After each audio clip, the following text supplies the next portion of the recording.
Doctor Hasan Mahmud বাংলাদেশের রাজনীতিতে দীর্ঘদিনের পরিচিত মুখ। আওয়ামী লীগের একজন জ্যেষ্ঠ নেতা এবং দলটির যুগ্ম সাধারণ সম্পাদক।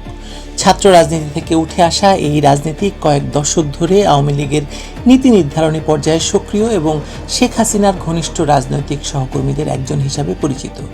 তিনি একাধিকবার জাতীয় সংসদ সদস্য নির্বাচিত হয়েছেন এবং শেখ হাসিনার নেতৃত্বাধীন বিভিন্ন সরকারে গুরুত্বপূর্ণ দায়িত্ব পালন করেছেন।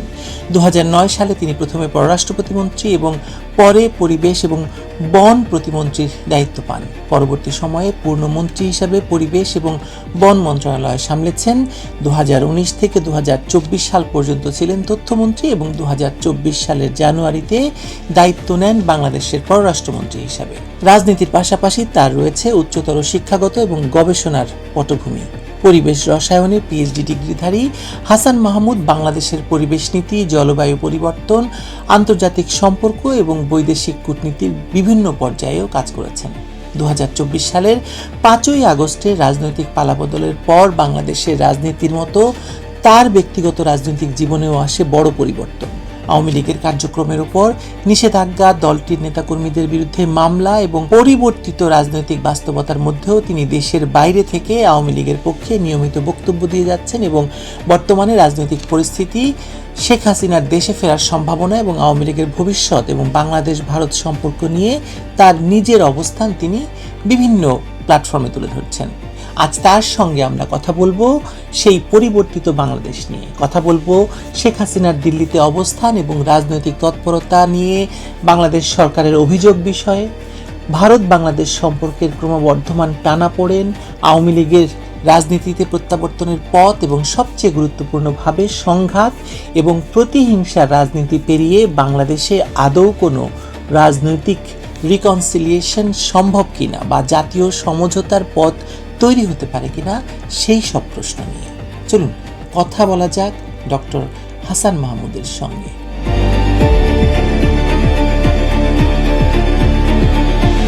ধন্যবাদ ডক্টর হাসান মাহমুদ যোগ দেওয়ার জন্য।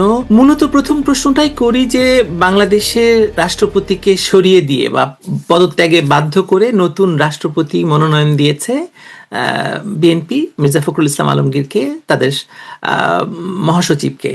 আর ওদিকে জামায়াত ইসলামী মনোনয়ন দিয়েছে কর্নেল অলি আহমেদকে, অবসরপ্রাপ্ত। আপনাদের আসলে আওয়ামী লীগ দল হিসেবে এটাকে কেমন করে দেখছে, কেমন ভাবে দেখছে? প্রথমত, পূর্বতন রাষ্ট্রপতি তাকে যে তারা সরিয়ে দিবে সেটা আগে থেকেই ধারণা ছিল, কারণ একটি নতুন সরকার গঠিত হওয়ার পর তারা তাদের ঘরানার কিংবা তাদের দলের কাউকে রাষ্ট্রপতি হিসেবে নিয়োগ দিবে বা নির্বাচিত করবে, এটা স্বাভাবিক ছিল। এবং আমরাও যখন আগে ক্ষমতায় গেছি তখন পূর্বতন রাষ্ট্রপতি কয়েক মাস ছিল, পরে আমাদের দলীয় রাষ্ট্রপতি, আমাদের দলের ঘরানার রাষ্ট্রপতিকে নিয়োগ দেওয়া হয়েছিল। তবে 96-এ ইট ওয়াজ এন এক্সেপশন যে নির্দলীয় নিরপেক্ষ ব্যক্তি জাস্টিস শাহাবুদ্দিন আহমেদকে মাননীয় প্রধানমন্ত্রী জননেত্রী শেখ হাসিনা আওয়ামী লীগ সভাপতি রাষ্ট্রপতি হিসেবে মনোনয়ন দিয়েছিলেন এবং তিনি নির্বাচিত হয়েছিলেন। এবার আসলে অনেকের নাম শোনা গেছে রাষ্ট্রপতি হিসাবে দলের এবং তাদের দলের বাইরে থেকে। তবে আমি যেটি মনে করি, যাকে মনোনয়ন দেওয়া হয়েছে মির্জা ফখরুল আলমগীর, তিনি তাদের দলের অন্যান্যদের চেয়ে শুরু থেকেই নানা বিবেচনায় এগিয়েছিলেন। তিনি আমাদের রাজনৈতিক প্রতিপক্ষ বা প্রতিদ্বন্দ্বী, কিন্তু এরপরও আমি তাকে বলবো তিনি একজন ভদ্র মানুষ, সজ্জন মানুষ। এবং তিনি বেফাস কথা কম বলেন, যদি বা অনেক সময় বলেছেন নিজের অবস্থান ধরে রাখার জন্য দলের মধ্যে, কিংবা অনেক সময় বলেছে, কিন্তু কম্পারেটিভলি অনেকের তুলনায় তিনি অনেক মার্জিত কথাবার্তা বলেন। তো সেই হিসাবে তাদের চয়েসটা within their party is good, I would say. অনেকে ডক্টর ইউনূস সাহেবের কথা বলেছিল। ডক্টর ইউনূস সাহেবের মতো একজন আপনার মিথ্যাবাদী, প্রতারক, শর্ট, যে দেশটাকে আপনার মবের স্বর্গরাজ্যে রূপান্তর করেছে এবং দেশে আপনার হত্যা খুনের মহোৎসব যার আমলে শুরু হয়েছে, যে বিশৃঙ্খল পরিস্থিতি, চরম মানবাধিকার লঙ্ঘন থেকে শুরু করে হেন কিছু নাই যেটি হয়নি। আজকে হামের টিকার অভাবে 1000-এর বেশি শিশু মৃত্যুবরণ করেছে বিকজ দে আর আজকেও খালি আজকেও মারা গেছে কয়েকজন। Because there are many unreported. তো তিনি রাষ্ট্রপতি হওয়ার জন্য খুবই ইচ্ছা ছিল, আমরা যতদূর জানি, নানা সূত্র থেকে খবর পেয়েছি, এবং নানা পক্ষ থেকেও তার জন্য তদবির লবিংও করা হয়েছে বলে শুনেছি।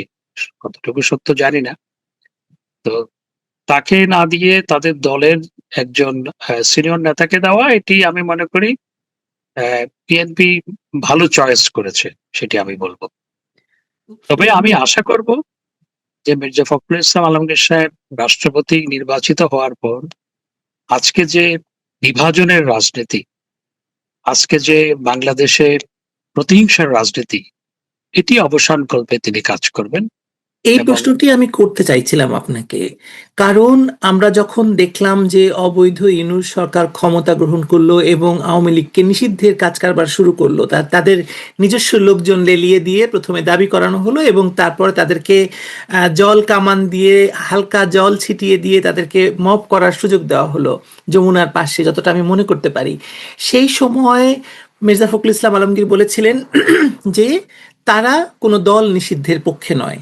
এটা তার প্রথম বক্তব্য ছিল, কিন্তু তারপরে তিনি তার বক্তব্য পাল্টে ফেলেছিলেন।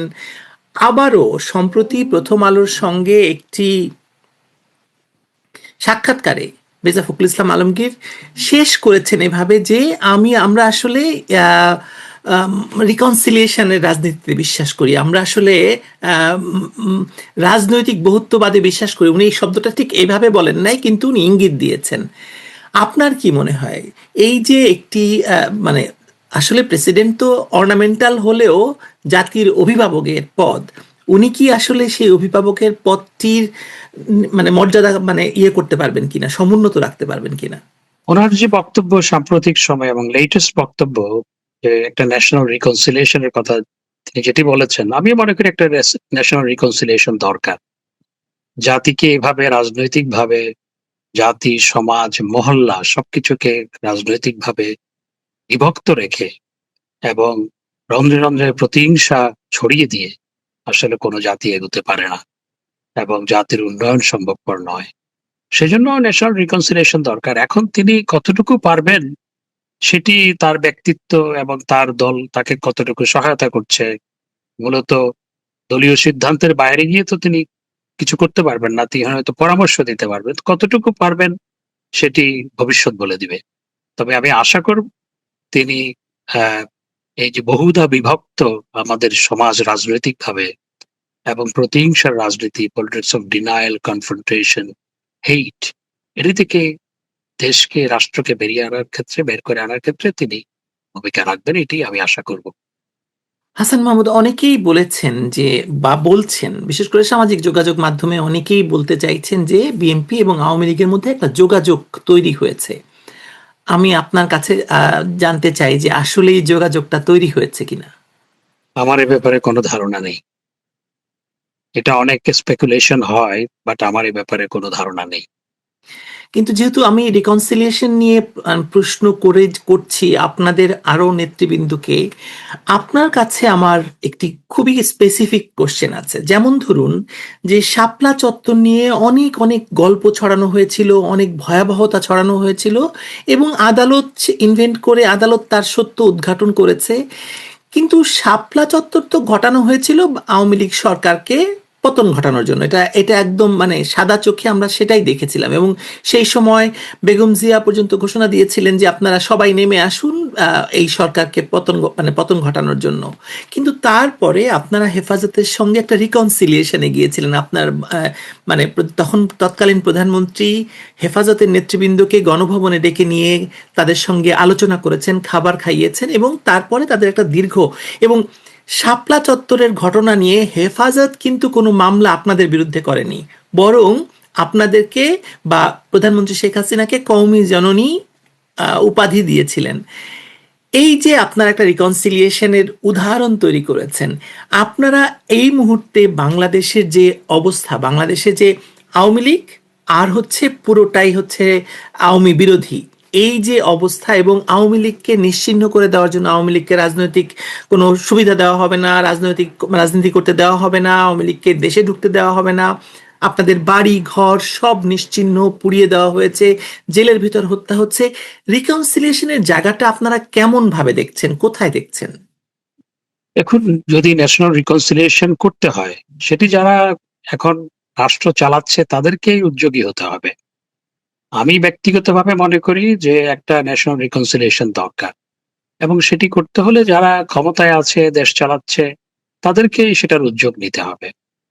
আর আমি সবসময় আলাপ আলোচনায় বিশ্বাস করি, এবং ন্যাশনাল রিকনসিলিয়েশন করতে হলে প্রথমত আওয়ামী লীগের উপর যে নিষেধাজ্ঞা, সেটি তো প্রত্যাহার করতে হবে। যেই দলটি দেশের স্বাধীনতা সংগ্রাম, স্বাধীনতা যুদ্ধে নেতৃত্ব দিয়েছে, স্বাধীনতার পরে ৬ বার রাষ্ট্র ক্ষমতায় গেছে, হ্যাঁ, সুতরাং সেই প্রায় ২৫ বছর ক্ষমতায় ছিল, সেই দলকে আপনি, যেই দলের জনসমর্থন আজকে বিভিন্ন আন্তর্জাতিক আপনার ক্রেডিবল অর্গানাইজেশনের প্রাক্কলন অনুযায়ী, জরিপ অনুযায়ী, যেই দলের জনসমর্থন ৫০% বেশি, জননেত্রী শেখ হাসিনার জনসমর্থন বা অ্যাপ্রুভাল রেট ইজ মোর দেন 85%। তো সেই দলটাকে আপনি নিষিদ্ধ করে রাখবেন, এবং এই ধরনের ভুয়া মামলা, বিশেষ করে আপনি যেই মামলার কথা বললেন, সেই মামলাতে আমি নিজেও আসামি। হেফাজতের মামলায় আমি নিজেও আইসিডি ট্রাইব্যুনালে, আরেকটি মামলায় তো আমি ১ নাম্বার আসামি, যেটার খুব দ্রুত বিচার চলছে আইসিডি ট্রাইব্যুনালে। পরে এইটাতে দেখলাম আমি ৮ নম্বর আসামি।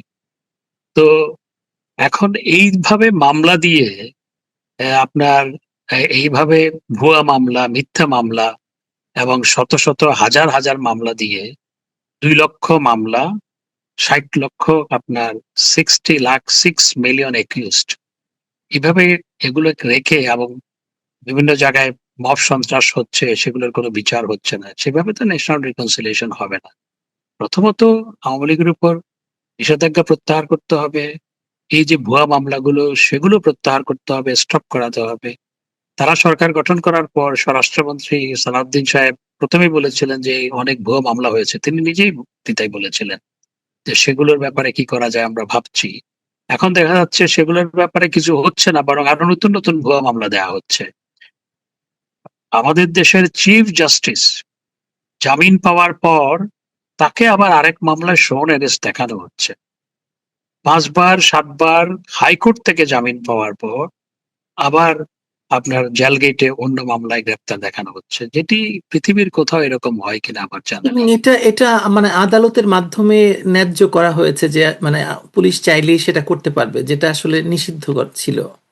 হ্যাঁ, এগুলো করা হয়েছে। সুতরাং এটি আসলে একটা, আমি what I would say, I mean this is, আমরা বাংলায় বলি না যে মগের মুল্লুক। এখন এই যে মগের মুল্লুকের রাজত্বই তো চলছে, এইভাবে এগুলো তো মগের মুল্লুকের রাজত্ব। এইভাবে তো ন্যাশনাল রিকনসিলিয়েশন হবে না, এগুলো বন্ধ করতে হবে, এবং আওয়ামী লীগের উপর নিষেধাজ্ঞা প্রত্যাহার করতে হবে। এবং আওয়ামী লীগ বললেই অ্যারেস্ট করে, জয় বাংলা স্লোগান দিলেই অ্যারেস্ট করে। জয় বাংলা, আরে জয় বাংলা তো আওয়ামী লীগের স্লোগান না, জয় বাংলা মুক্তিযুদ্ধের স্লোগান। এবং গতকাল বিএনপির সিনিয়র যুগ্ম মহাসচিব রিজভী সাহেব যেভাবে নেত্রী বঙ্গবন্ধুর পরিবার সম্পর্কে কথা বলেছে, এটি খুবই দুঃখজনক। আমার আমার প্রশ্ন জাগে, তিনি কি সুস্থির মস্তিষ্কে এই কথা বলেছেন কিনা। বঙ্গবন্ধুর বড় পুত্র শেখ কামাল মুক্তিযুদ্ধের সর্বাধিনায়ক, মুক্তিযুদ্ধের প্রধান সেনাপতি, এম এ জি ওসমানীর এডিসি ছিলেন, হি ওয়াজ সেকেন্ড লেফটেন্যান্ট, এডিসি ছিলেন।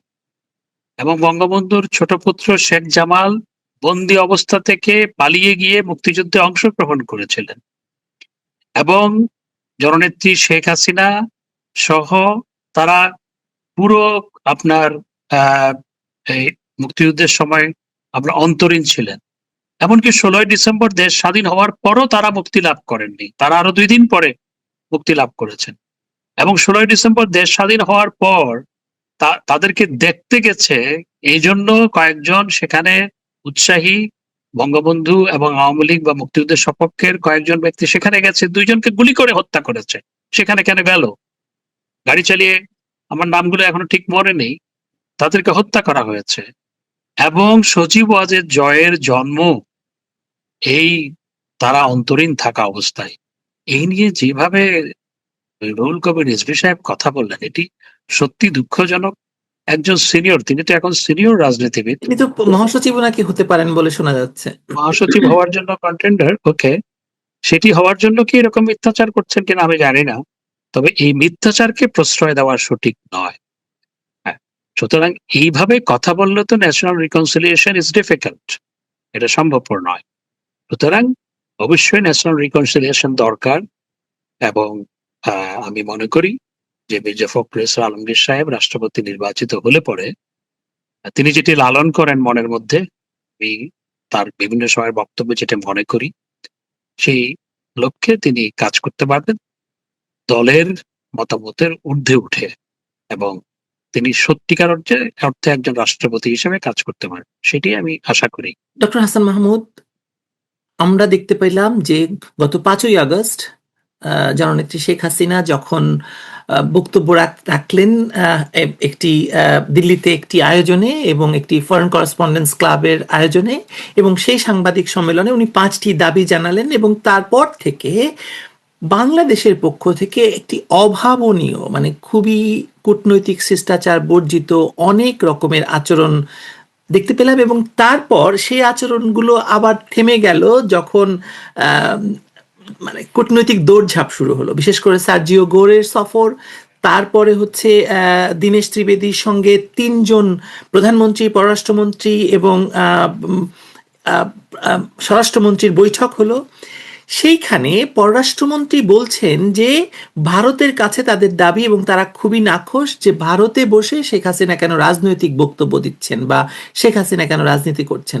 আমরা তো এই ঘটনা আগে দেখেছি, বাংলাদেশের রাজনীতিবিদরা অন্য জায়গায় গিয়ে, বিশেষ করে লন্ডনে গিয়ে, যখন তারেক রহমান 17 বছর ধরে পুরো দলটাকে বাঁচিয়ে রাখলেন এবং এখান থেকে গিয়ে উনি প্রধানমন্ত্রী হলেন, তাহলে সেই সময় কি আপনারা এই প্রশ্ন তুলেছিলেন যে লন্ডনে বসে কেন রাজনীতি করছে? আমার প্রশ্ন হচ্ছে, যারা জননেত্রী শেখ হাসিনা অনলাইনে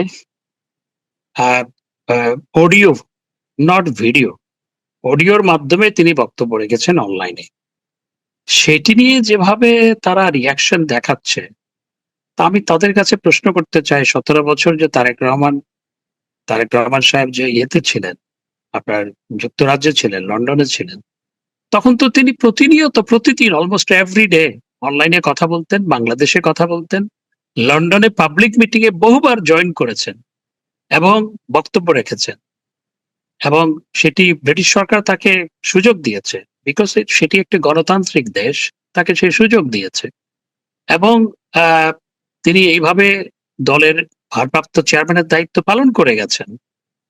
তা এখন জননেত্রী শেখ হাসিনাকে তো আমি মনে করি যে ভারতও একটি গণতান্ত্রিক দেশ, যেই সুযোগ সুবিধা লন্ডনে বসে তারেক রহমান পেয়েছিলেন, সেই একই রাজনৈতিক সুযোগ সুবিধা তো জননেত্রী শেখ হাসিনাও পেতে পারেন, এবং সেটি দিলে পরে কারো কিছু বলার থাকার কথা নয়, কারণ ভারত একটি গণতান্ত্রিক দেশ, মানুষের মত প্রকাশের স্বাধীনতায় বিশ্বাস করে, এবং তারেক রহমান যখন এই সমস্ত বক্তব্য দিচ্ছিলেন, তিনি তো শাস্তিপ্রাপ্ত আসামি ছিলেন, যাবজ্জীবন কারাদণ্ডপ্রাপ্ত আসামি ছিলেন। এখন যে পররাষ্ট্রমন্ত্রী বললেন যে এটি কেন ভারত দিল, তো ওনার কাছে আমার প্রশ্ন যে আগে যে তারেক রহমানকে ব্রিটিশ সরকার দিয়েছে, সেটা নিয়ে ওনার কি বক্তব্য? ভারত তো বাংলাদেশের আইন মেনে চলে না, ভারত নিজস্ব আইনে চলে, নিজস্ব রীতিনীতিতে চলে, তাদের পলিটিক্যাল নর্মস আছে, একটি গণতান্ত্রিক দেশ, গণতান্ত্রিক রীতিনীতি চর্চা আছে। সুতরাং সেখানে জননেত্রী শেখ হাসিনা অনলাইনে বক্তব্য দিয়েছেন, না জানি তারেক রহমান সাহেব যেভাবে লন্ডনে বড় বড় জনসভা করে, কয়েক হাজার মানুষের জনসভা করে, সেরকম একটি সভায় যদি জননেত্রী শেখ হাসিনা বক্তব্য রাখেন বা বক্তব্য দেওয়ার সুযোগ ভারত সরকার করে দেয়, তাহলে তারা কি রিয়াকশন দিবেন? সেটি করে দিলেও তো কারো কিছু বলার থাকে না। আমি একটু ইতিহাসের পেছনের দিকে যেতে চাই। বাংলাদেশে আমরা দেখেছি যে ভারত বিরোধী তৎপরতায় পরেশ বড়ুয়া, অনুপ চেটিয়ার মতো ভারত বিরোধী, একদম চিহ্নিত ভারত বিরোধী এবং তারা সেপারেটিস্ট নেতা, তাদেরকে শুধু বাংলাদেশে আশ্রয় দেওয়া নয়, তাদেরকে ব্যাংক অ্যাকাউন্ট খোলা থেকে শুরু করে, ব্যবসা দেওয়া থেকে শুরু করে, উত্তরায় বাড়ি দেওয়া থেকে শুরু করে সবই করেছে। ভারত কি এই প্রশ্ন তুলতে পারে কিনা যে আমরা তো সেটা করি নাই, আমরা বরং বাংলাদেশের একজন সাবেক প্রধানমন্ত্রী, বাংলাদেশের সবচেয়ে বড় রাজনৈতিক দলের নেতাকে মানে তোমরা এসে রেখে গেছো। ভারত বারবার বলছে। আমি দুদিন আগে সাক্ষাৎকার নিয়েছি হচ্ছে পিনাক রঞ্জন চক্রবর্তীর, সাবেক হাইকমিশনার বাংলাদেশে নিযুক্ত। উনি এই কথা স্পষ্ট ভাষায় বলেছেন যে আমরা তো শেখ হাসিনাকে নিয়ে আসিনি, শেখ হাসিনাকে বাংলাদেশের সেনাবাহিনী তাদের নিজস্ব বিমানে করে এসে রেখে গেছে নিরাপত্তার জন্য, ভারত তাকে নিরাপত্তা দিচ্ছে মাত্র। আপনি কি মানে আপনি কি এই পুরো ব্যাপারটা করতে পারছেন যে আপনারা এই প্রশ্ন তুলছেন না কেন বা তোলেন না কেন? প্রথমত পরেশ বড়ুয়ার সাথে জননেত্রী শেখ হাসিনার তুলনা করা যাবে না। পরেশ বড়ুয়া ছিল বিচ্ছিন্নতাবাদী, ভারতবর্ষ থেকে একটি অংশকে আলাদা করার জন্য বিচ্ছিন্নতাবাদী আন্দোলন সংগ্রাম কিংবা সশস্ত্র আপনার বিচ্ছিন্নতাবাদী নেতৃত্ব দিচ্ছিলেন। সুতরাং পরেশ বড়ুয়ার সাথে জননেত্রী শেখ হাসিনার তুলনা করা, জননেত্রী শেখ হাসিনা বিচ্ছিন্নতাবাদী নয়।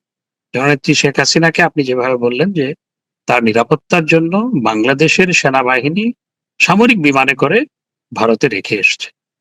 সুতরাং এটির সাথে ওটির কোনো তুলনা নেই। আমরা সেই প্রশ্নটা তুলছি, আজকেই তো বলছি যে এতে আমার যেটি মনে হয় জননেত্রী শেখ হাসিনার কথা বললেই ওনাদের খুব আপনার মনে হয় এত তারা একটি একপেশে ভোটের মাধ্যমে নির্বাচিত হয়েছে তো, এবং সেখানে জনমতের প্রকৃত কোনো প্রতিফলন হয়নি। প্রকৃতপক্ষে ভোট দিতে গেছে 10-12% মানুষ, মেবি বিলো 10%।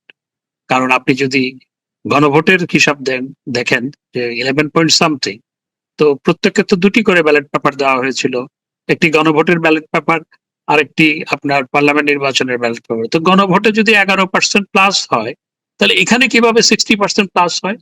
এটা তো খুবই স্বাভাবিক। তার মানে এটা একটা ভুয়া সংখ্যা 60% প্লাস।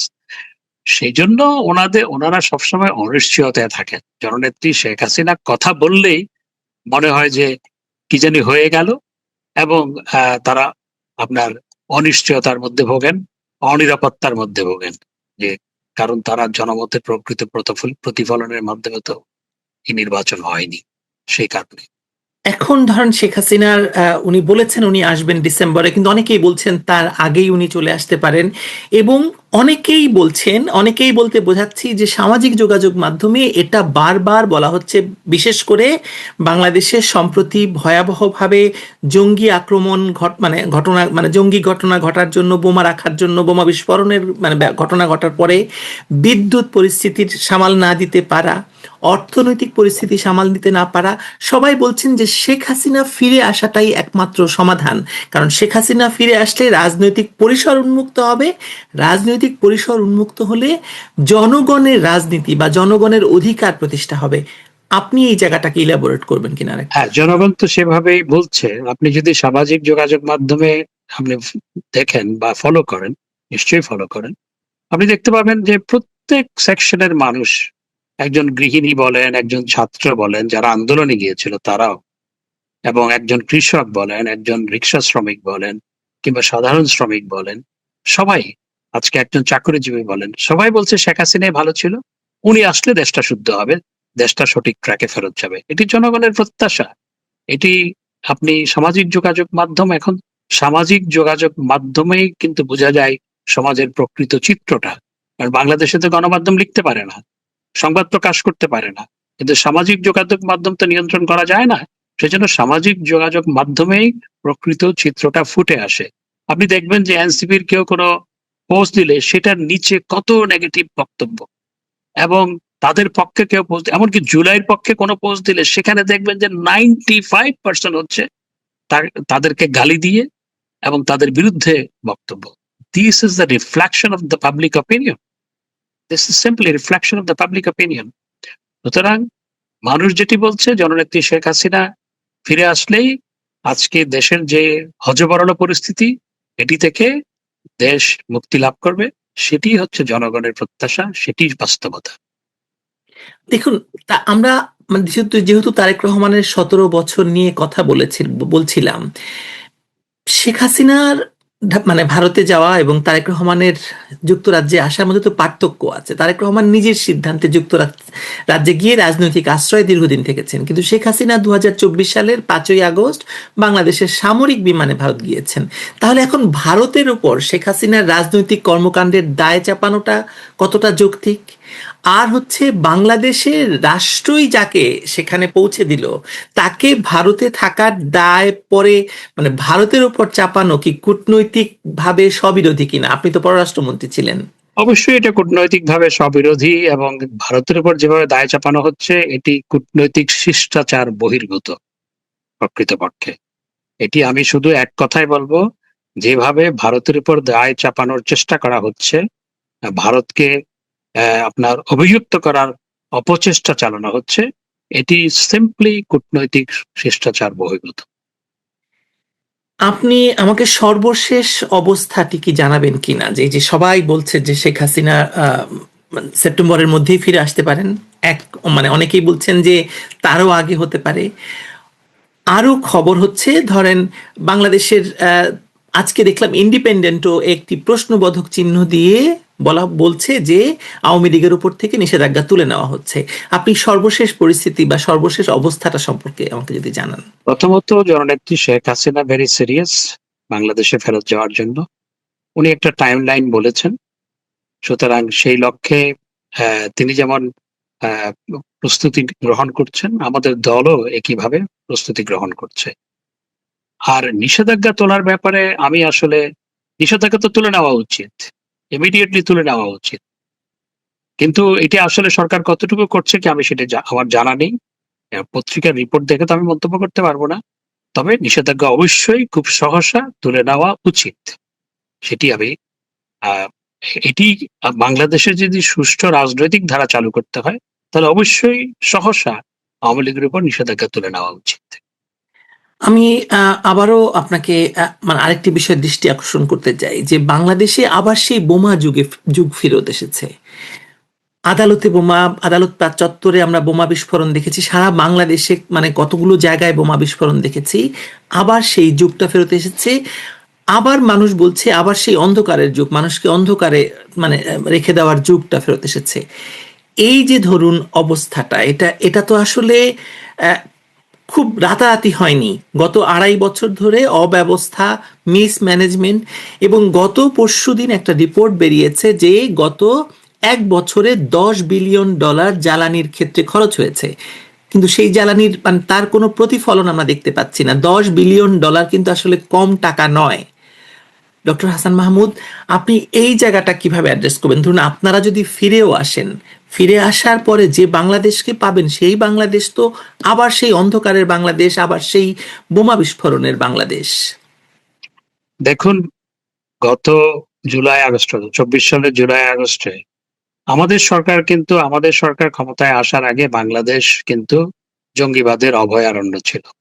মনে আছে কোকুন একযোগে অফ টেরর ছিল, টাইম ম্যাগাজিনের হেডলাইন ছিল কোকুন অফ টেরর। এবং 63 জেলায় একযোগে বোমা বিস্ফোরণ, 21শে আগস্টের গ্রেনেড হামলা, আমাদের বিভিন্ন নেতার জনসভায় সভায় হামলা চালিয়ে তাদেরকে হত্যা করা, বিভিন্ন জায়গায় আদালতে বোমা, এগুলো হয়েছিল। তো সেগুলো থেকে আমরা যখন সরকার গঠন করলাম 2008 সালে, আমরা সেখান থেকে বাংলাদেশকে কিন্তু জঙ্গিবাদ একেবারে নির্মূল করতে পেরেছি আমি বলবো না, আমরা জঙ্গিবাদকে দমন করে ফেলেছিলাম এবং বাংলাদেশকে অনেকটা জঙ্গিবাদ মুক্ত সেটা তো করে নাকি ফেলেছিলাম। নাটক ছিল আপনাদের, এবং তারা সবাই মুক্ত হয়ে এখন আবার কাজ করছে।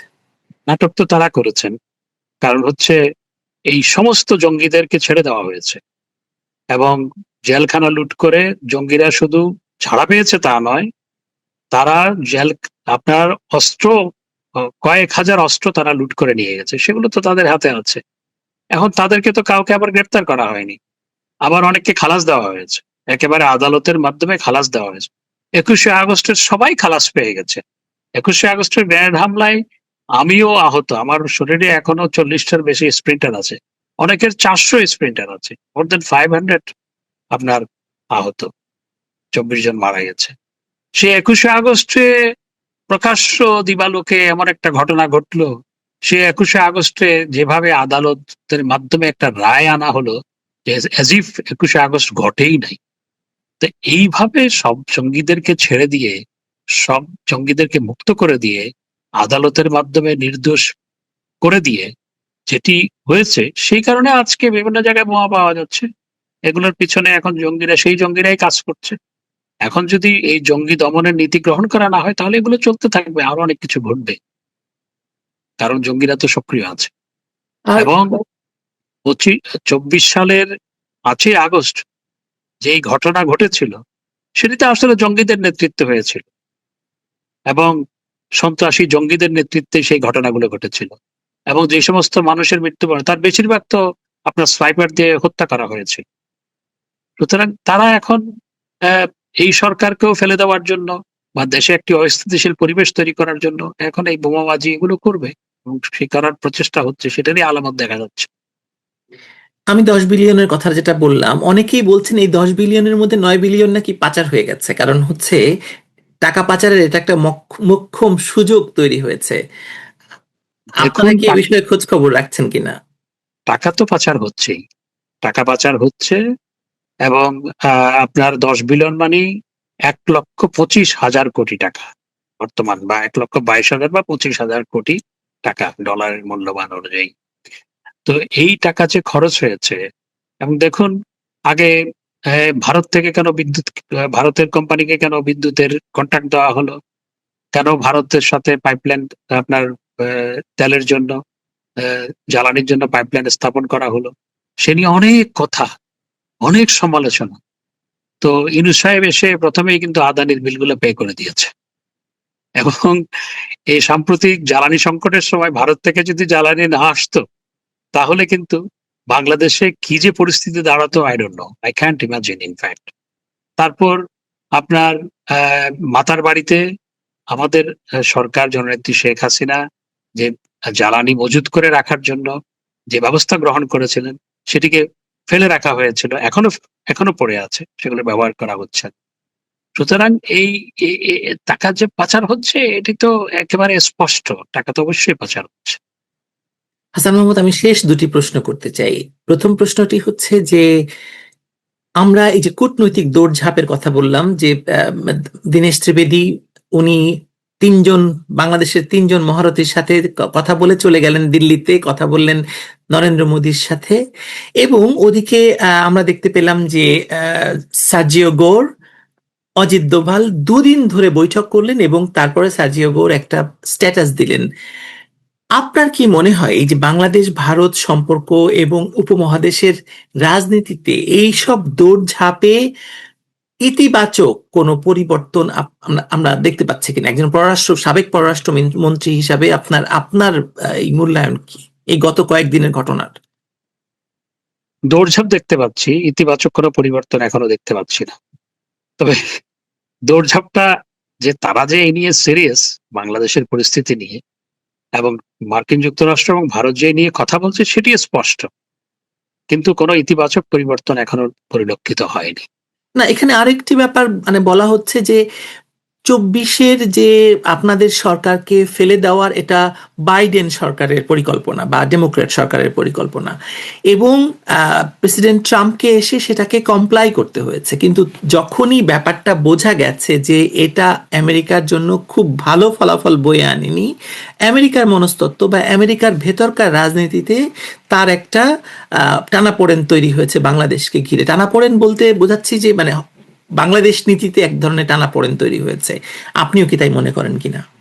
হ্যাঁ, ডেফিনেটলি আমাদের সরকারকে, সরকারের সাথে সরকার ফেলে দেওয়ার ক্ষেত্রে যদি কারো হাত থাকে, যদি, সেটি তো সেই সময় বাইডেন প্রশাসনের ক্ষমতায় ছিল, এবং প্রেসিডেন্ট ট্রাম্প তো স্পষ্ট বলেছেন যে $24 মিলিয়ন বাংলাদেশে বিভিন্ন সরকার পরিবর্তনে খরচ করা হয়েছে।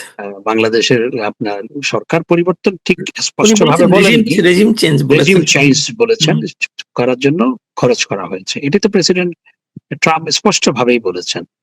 এবং ডেমোক্রেটিক পার্টির নীতির সাথে তো রিপাবলিকান পার্টির নীতি এক নয়, কখনোই নয়। এবং এবার প্রেসিডেন্ট ট্রাম্প এসে আরো বেশি স্পষ্ট করেছেন যে ডেমোক্রেটিক পার্টি যে সমস্ত নীতি অবলম্বন করেছিল সেগুলো থেকে উনি পুরোপুরি সরে এসেছেন। সুতরাং তাদের অর্থাৎ মার্কিন যুক্তরাষ্ট্রের অভ্যন্তরে, অর্থাৎ যারা ডিসিশন মেকার, সেখানে যে এই নিয়ে আলোচনা হচ্ছে সেটা তো প্রেসিডেন্ট ট্রাম্প নিজেই স্বীকার করেছেন, আমার বলার কিছু নেই। সুতরাং আমি যেটি মনে করি যে সাম্প্রতিক সময়ে যে সার্জিও গোর এবং অজিত দোভালের মধ্যে বৈঠক এবং অন্যান্য বৈঠকগুলো, সেগুলোতে নিশ্চয়ই এই বিষয়গুলো উঠে এসছে এবং একটা ইতিবাচক পরিবর্তনের লক্ষ্যেই হচ্ছে বলে আমি আশা করি, কিন্তু এখনো কোনো পরিবর্তন লক্ষ্য করিনি। সর্বশেষ প্রশ্ন, প্রায়শই আপনাদের বিরুদ্ধে বা আওয়ামী লীগের বিরুদ্ধে সবচেয়ে বড় অভিযোগ গত 2 বছর নয়, 1.5 বছর ধরে হচ্ছে যে আওয়ামী লীগের মধ্যে কোনো অনুশোচনা নেই, আওয়ামী লীগ ক্ষমা চাইছে না। আওয়ামী লীগ, আমার প্রশ্ন হচ্ছে আপনার কাছে একজন আওয়ামী লীগের কেন্দ্রীয় নেতা হিসাবে, এতদিন ধরে আওয়ামী লীগের সঙ্গে আপনি জড়িত, আওয়ামী লীগ মানে ক্ষমা চাওয়ার ব্যাপারে বা এই অনুশোচনার ব্যাপারে কিভাবে প্রকাশ করতে পারে বা কি করলে এটা প্রকাশিত হতে পারে? আর হচ্ছে আপনারা যে বলছেন আপনাদের তো জনগণের কাছে যেতে হবে, জনগণের কাছে না গিয়ে আপনারা কথাটা বলবেন কার কাছে? মানে শূন্যে ভাসিয়ে দেবেন কিনা? প্রথমত, যারা পুলিশ হত্যা করলো 3000-এর বেশি, অন্তঃসত্ত্বা মা থেকে শুরু করে, এবং আমাদের দলের শত শত হাজার হাজার নেতাকর্মী যে হত্যাকাণ্ডের শিকার হলো, এখনো যে মব সন্ত্রাস হচ্ছে, ডক্টর ইউনূসের সময় তো ব্যাপকভাবে হয়েছে, এবং জেলখানার অভ্যন্তরে আপনার যেভাবে আমাদের নেতাকর্মীরা হত্যাকাণ্ডের শিকার হচ্ছে, এবং আহ, আমাদের সরকারের জ্যেষ্ঠ একজন সদস্য, তিনি আপনার নুরুল মজিদ হুমায়ুন সাহেব, মৃত্যুবরণ করার পরও তার হাতে হাত করা, জেলখানায় মৃত্যুবরণ করেছে। রমেশচন্দ্র সেন 87 বছর বয়স, তিনি জেলখানায় বিনা চিকিৎসায় নির্যাতনে মৃত্যুবরণ করেছে। কদিন আগে আপনার বরিশাল জেলা আওয়ামী লীগের জয়েন্ট সেক্রেটারি, সে মৃত্যুবরণ করেছে, তাও তার হাতে হাত করা। এবং এইভাবে যে হাজার হাজার মানুষ হত্যাকাণ্ডের শিকার হলো, সেগুলো নিয়ে কারো অনুশোচনা হবে না? সেগুলো নিয়ে কেউ ক্ষমা চাইবে না? নাকি এই যে পুলিশ হত্যা হলো, অন্তঃসত্ত্বা পুলিশ থেকে শুরু করে আমাদের দলের শত শত নেতাকর্মী আপনার হত্যাকাণ্ডের শিকার হলো, সেগুলোকে যে ইনডেমনিটি দিয়ে দেওয়া হলো, এবং সেটিকে যে বিএনপি সরকার ক্ষমতায় এসে সেই ইনডেমনিটি অর্ডিন্যান্স বা আদেশকে তারা যে আইনে রূপান্তর করলো, সেটি কি বাদ দেওয়া হবে না? সেটাকে বিচারের আওতায় আনা হবে না? সেটি আনা হলে তখন আমাদের প্রশ্ন আসবে, প্রথমত এগুলো দে হ্যাভ টু অ্যাডমিট, যারা এগুলো করেছে। হ্যাঁ, আমরা ক্ষমতায় ছিলাম, সেই সময় ক্ষমতায় থাকলে দায় থাকে, আমি দায় অস্বীকার করছি না, আমি দায় অবশ্যই অস্বীকার করছি না, ক্ষমতায় থাকলে দায় থাকে যে ঘটনা। কিন্তু কেন ঘটনা ঘটেছে? পুলিশকে যখন পিটিয়ে মারা হচ্ছে, লাশ ঝুলিয়ে রাখা হচ্ছে, লাশে আগুন জ্বালিয়ে দেওয়া হচ্ছে, আমাদের নেতাকর্মীদের মারা হচ্ছে, আমাদের নেতাকর্মী বাদ দিলাম, তখন পুলিশকে যখন মারা হচ্ছে, তখন পুলিশের তো আত্মরক্ষার অধিকার আছে। দুনিয়ার সব জায়গায় এটি হয়, ইউরোপে হয়, আপনি ইউকে তে আছেন, সেখানেও হয়। আপনার ইয়েতে আপনার মার্কিন যুক্তরাষ্ট্র একই ঘটনা হয়, পুলিশের উপর আক্রমণ হলে পুলিশ কিন্তু পুলিশ আপনার হাসান মাহমুদ, এটার তো একটা সুষ্ঠু তদন্ত হতে হবে, তদন্তের মাধ্যমে একটা বিচার প্রক্রিয়ায় যেতে হবে।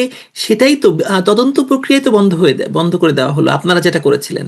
জি, আমি সেখানে আসছি যে জননেত্রী শেখ হাসিনা, আমরা যেহেতু ক্ষমতায় ছিলাম, তখন যেহেতু ঘটনাগুলো ঘটেছে, সেজন্য সেটির একটি সুষ্ঠু তদন্ত করে যারা আপনার দায়ী বলে আপনার চিহ্নিত হবে, তাদের বিরুদ্ধে ব্যবস্থা গ্রহণ করার জন্য তিনি একটি হাইকোর্টের একজন জাজকে দিয়ে তিনি একটি তদন্ত কমিশন গঠন করেছিলেন। তারা কাজ শুরু করেছিল, দেশের বিভিন্ন জায়গায় সফর করেছিলেন। সেই তদন্ত কমিশন বন্ধ করে দেওয়া হলো, তদন্ত কমিশনের যিনি হেড ছিলেন তাকে চাকরিচ্যুত করা হলো, তিনি যাতে কোনোদিন আর ওকালতি করতে না পারেন সেটিও করা হলো। তো এইভাবে আপনার, তাহলে আপনারা এত মানুষ মারলেন, এত পুলিশ হত্যা করলেন, মব সন্ত্রাস করে, আমাদের দলের, আমাদের ছাত্রলীগের এক সেক্রেটারি পঙ্গু, তার 2 মাসের শিশুর জন্য সে দুধ আনতে গেছিল রাজশাহীতে, তাকে সেখানে পিটিয়ে হত্যা করা হয়েছে। জাহাঙ্গীরনগর বিশ্ববিদ্যালয়ের সামনে খাবার কিনতে গিয়েছিল আমাদের দলের ছাত্রলীগের একজন নেতা, প্রাক্তন নেতা, তাকে পিটিয়ে হত্যা করা হয়েছে। ঢাকা বিশ্ববিদ্যালয়ে খাবার খেতে গেছে, তাকে খাবার খাইয়ে তাকে পিটিয়ে হত্যা করা হয়েছে। আর এগুলোর কোনো বিচার হবে না, আপনি ইনডেমনিটি দিয়ে দিলেন। তখন আপনারা কোন মুখে বলেন আওয়ামী লীগকে আপনার ক্ষমা চাইতে? হ্যাঁ, অবশ্যই আমি অস্বীকার করছি না যে ক্ষমতায় থাকলে দায় থাকে, হ্যাঁ, কিন্তু দায় কি শুধু আওয়ামী লীগের? দায় সবার না। এই ঘটনাগুলো যে ঘটেছে তাদের দায় নাই, যারা রাষ্ট্রীয় সম্পদ পুড়িয়েছে তাদের দায় নাই, এগুলোর কোনো বিচার হবে না যে আপনারা ইন্ডেমনিটি দিলেন? সুতরাং যে প্রশ্নটা কেউ কেউ তোলে সেটি আসলে অবান্তর প্রশ্ন, এবং এটি for one set of killing that you have given indemnity, and for other set you are asking to apologize. It should not be like this. It can be like this. অশেষ ধন্যবাদ হাসান মাহমুদ। আমরা নিশ্চয়ই আরো কথা বলবো, কারণ মানে পরিস্থিতি তো দ্রুত বদলাচ্ছে, নানা রকম ভাবে পরিস্থিতি নতুন মাত্রা নিচ্ছে। আমরা কোনো এক সময় আরো আবার কথা বলবো। আপনি ভালো থাকবেন ততক্ষণ। অনেক ধন্যবাদ। Thank you.